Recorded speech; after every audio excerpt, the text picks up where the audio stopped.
Olá, estamos agora com a nossa unidade 2, uma unidade dedicada a compreender um pouco as grandes preocupações e ocupações dos filósofos ao longo da história da filosofia. Eu costumo dizer que para tratarmos desta compreensão em uma disciplina só de um curso de graduação, nós temos que fazer uma espécie de voo panorâmico pela história da filosofia. Ou seja, aquele voo panorâmico é o que nos permite olhar lá de cima, sem muita profundidade, mas com a perspectiva da visão do todo. De cima é possível ampliar o olhar mais longe, mas, por outro lado, sem aprofundar, sem conhecer com profundidade as questões mais específicas. Não há tempo para nós pensarmos em aprofundar a compreensão da história da filosofia em apenas uma disciplina, mas é necessário que, para que possamos compreender e aprimorar bem o nosso debate em torno destas noções de filosofia e ética, que constituem o título da nossa disciplina, nós possamos compreender como que, ao longo da história, a reflexão filosófica se fez presente. Na nossa unidade 1 e na videoaula da unidade 1, nós já deixamos claro que nós estamos considerando aqui única e exclusivamente a filosofia ocidental. Não estamos ignorando que existe outra expressão filosófica no Ocidente, no Oriente, mas nós estamos fazendo um recorte para a filosofia ocidental. Por quê?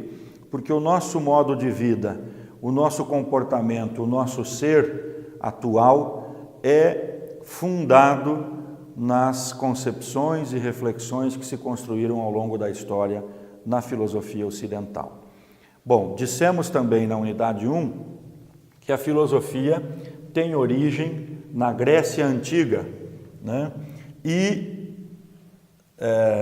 ao longo da história a filosofia é compreendida em 4 divisões, né? A filosofia antiga, que diz respeito, portanto, ao pensamento greco-romano, né? Filosofia antiga que pode ser, em termos de referência temporal, considerada mais ou menos como uma forma de pensamento que surge no século VI a.C. e que perdura mais ou menos até o século III, ou alguns costumam dizer século V, mas eu vou colocar aqui século III depois de Cristo, né? Depois, a chamada filosofia medieval. Este símbolo aqui é o símbolo da filosofia. Então, para economizar com as palavras, com a escrita, vamos utilizar o símbolo filosofia antiga, filosofia medieval, que também, em termos de referência temporal, seria uma expressão do pensamento ocidental em torno do século III, IV, né? Ou do século V até o século XV depois de Cristo, né? Do V ao XV depois de Cristo. A filosofia moderna, aquela forma de expressão do pensamento ocidental, compreendida entre os séculos XVI e século XVIII, ou já entrando no XIX, e a filosofia contemporânea,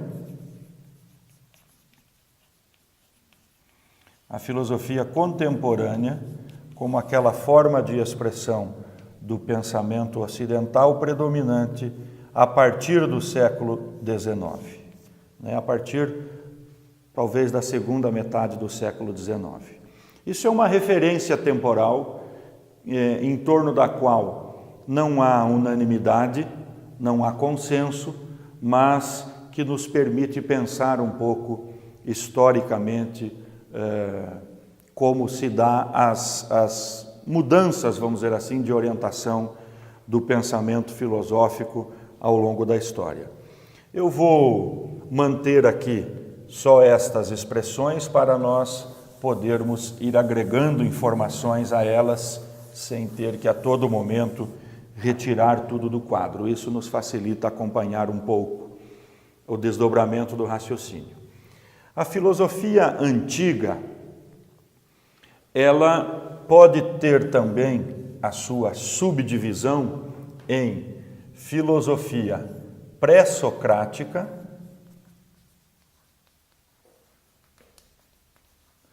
filosofia socrática. Bonita minha letra, né? Ó, que coisa linda.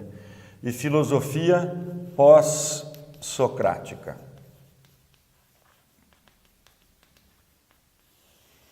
Vejam que estas expressões falam por si só. Isso significa que a subdivisão da filosofia antiga é considerada em pensamento filosófico antes de Sócrates, pensamento filosófico no período de Sócrates e pensamento filosófico após o período de Sócrates. Ou seja, o filósofo grego Sócrates é considerado o marco divisório do pensamento grego. Por quê?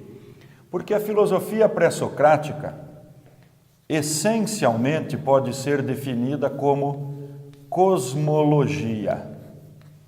Cosmologia, ou seja, estudo do cosmos. Logia, estudo, cosmos, universo. Estudo do universo. O que os filósofos pré-socráticos queriam era construir uma explicação sobre o universo que fosse mais convincente que a explicação mitológica. Vejam que o primeiro esforço de conhecimento humano no Ocidente, a primeira tentativa de compreender a realidade no Ocidente, se deu através dos mitos. Deslumbrado frente à realidade desconhecida, o ser humano começa a construir as primeiras explicações de forma fantástica, recorrendo ao sobrenatural, explicando como as coisas aconteciam na realidade a partir de deuses, de seres mitológicos, de personagens sobrenaturais. Como nós dissemos na unidade 1, a partir do século VI a.C., essas explicações mitológicas vão perdendo credibilidade e surge a filosofia. Agora, o objeto primeiro da filosofia acaba sendo o mesmo objeto que era do mito. O mito queria explicar a origem das coisas. A filosofia pré-socrática também, de alguma forma, se volta a isso, a compreender não a ideia de origem, como o mito pensava, porque os filósofos pré-socráticos partiam de uma concepção de que as coisas sempre existiram. Não houve uma criação, não houve um início. As coisas sempre existiram.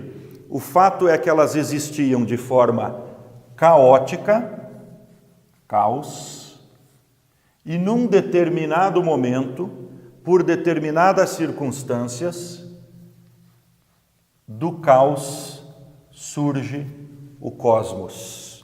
Então, a preocupação dos filósofos pré-socráticos era compreender o que é que promoveu ou que que contribuiu nesta passagem do caos ao cosmos.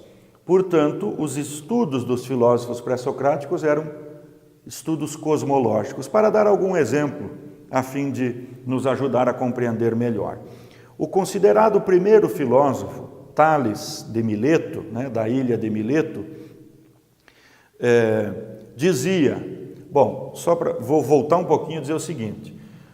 Os pré-socráticos compreendiam que, para ocorrer a passagem do caos ao cosmos, houve ou há necessariamente para explicar isso, há a necessidade de encontrar o princípio ordenador do universo. Virou uma bagunça aqui o quadro, mas vamos ver se a gente compreende. Princípio ordenador do universo. Então, não havia aquela preocupação de compreender o quem, se alguém criou, não era essa a questão. Os pré-socráticos eram filósofos materialistas, ou seja, que concebiam que a matéria se explica por si só. E a preocupação era encontrar o princípio ordenador do universo, ou seja, aquele elemento, qual é o elemento que contribuiu para a passagem do caos ao cosmos. E eu então estava dizendo, como exemplo, o pensamento de Tales de Mileto, primeiro filósofo pré-socrático, que dizia que o princípio ordenador do universo, ou seja, o elemento que contribuiu para que do caos surgisse o cosmos, era a água. Tales dizia, a água. Bom, mas a gente fica pensando, o que ele queria com essa explicação? Difícil de saber, porque são poucos os registros do pensamento de Tales de Mileto, os registros escritos. Mas Tales era uma pessoa que viajava muito para o contexto da época e esteve, por exemplo, no Egito, em que pôde perceber a importância das águas do rio Nilo para toda a agricultura do Egito Antigo. E, eventualmente, ele pode ter construído o raciocínio de que em tudo que existe e para tudo que existe, a água é importante, a água é fundamental. Então, a água, na visão do Tales, é um princípio que está presente em todas as coisas. Como ela é o princípio que está presente em todas as coisas, pode ter sido ela, a água, o princípio ordenador do universo que fez com que do caos surgisse o cosmos. E aí outros filósofos que dizem, não é a água, é o ar, é a terra, é o fogo, e teorias que vão evoluindo, até a dizer, não é nenhuma coisa material, o princípio ordenador do universo é algo que não pode ser identificado num elemento, porque as coisas que existem no cosmos são constituídas de vários elementos, várias partículas. Com esse raciocínio todo, os filósofos pré-socráticos chegam à teoria do átomo, que é uma teoria válida até hoje, com Demócrito, que diz que o princípio ordenador do universo é o átomo, entendendo por átomo a menor partícula da matéria, aquela partícula indivisível. A gente pode dizer hoje, não, mas a ciência hoje fala em divisão do átomo. Muito bem, fala em divisão daquele átomo que a ciência no século XV, depois nós vamos ver isso, identificou, quer dizer, no século XVII, identificou como sendo o átomo do Demócrito. Só que acho que é um equívoco, porque o átomo do Demócrito é um conceito. O que é o átomo para ele? A menor partícula da matéria. Se a ciência hoje dividiu, e mais, a palavra grega, deixa eu fazer mais uma bagunça aqui, eu já apago. A palavra grega átomo, latinamente traduz-se por indivisível. É isso que significa a palavra átomo. Ora, se a ciência hoje diz que dividiu o átomo, não é o átomo do Demócrito que ela dividiu, porque o Demócrito diz, é a menor partícula da matéria, aquela partícula indivisível. Então, tudo que for possível dividir, quer naturalmente, quer por processos científicos de aceleração de partículas, certamente o resultado da divisão, a menor partícula resultante da divisão, é que é o conceito de átomo de Demócrito.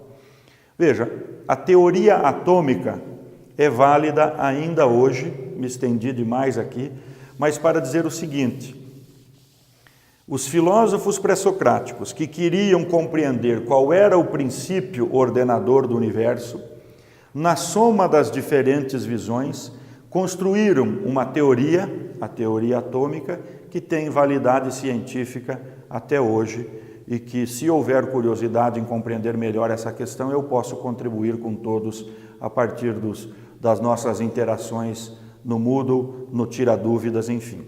Vamos voltar aqui porque o nosso tempo é curto para este voo panorâmico. Então, se os filósofos pré-socráticos estudavam essencialmente o cosmos, a partir do pensamento de Sócrates, a filosofia começa a se ocupar da compreensão da vida humana na polis, da compreensão do ser humano. Ou seja, a filosofia torna-se antropologia, estudo do homem, logia, estudo, antropo, homem. A preocupação central do pensamento socrático não é compreender o cosmos, o universo, é compreender a vida humana em sociedade, é a questão da ética, é a questão da educação, é a questão da formação moral do ser humano, da vida política, do debate político, é a questão do governo da cidade. Ou seja, o pensamento socrático é voltado para a compreensão do homem. Com isso, quero frisar que Sócrates é considerado o marco divisório do pensamento grego, porque antes dele, a filosofia era estudo do cosmos, com ele, a filosofia torna-se estudo do homem, e após ele, filosofia pós-socrática, a filosofia torna-se antropologia e cosmologia, ou seja, a filosofia pós-socrática une a preocupação pré-socrática com a preocupação socrática. É neste sentido que Sócrates é considerado um divisor no pensamento antigo e a filosofia antiga é compreendida a partir do pensamento socrático. Estudo do cosmos, estudo do homem e do cosmos. E aí nós temos, por exemplo, os principais filósofos desse período, Platão e Aristóteles, que constroem grandes teorias, tanto sobre a vida humana e o homem, o ser humano, como a compreensão do universo, do cosmos, como tudo se explica, vamos dizer assim, a partir do pensamento antigo. Maiores detalhes sobre cada um destes períodos nós encontramos no livro Texto Base da Disciplina e também me coloco à disposição para as nossas discussões no Fórum Tira Dúvidas ou em outras interações que vocês queiram propor. Muito bem. Sobre a filosofia antiga, podemos parar por aqui, até por uma questão de tempo.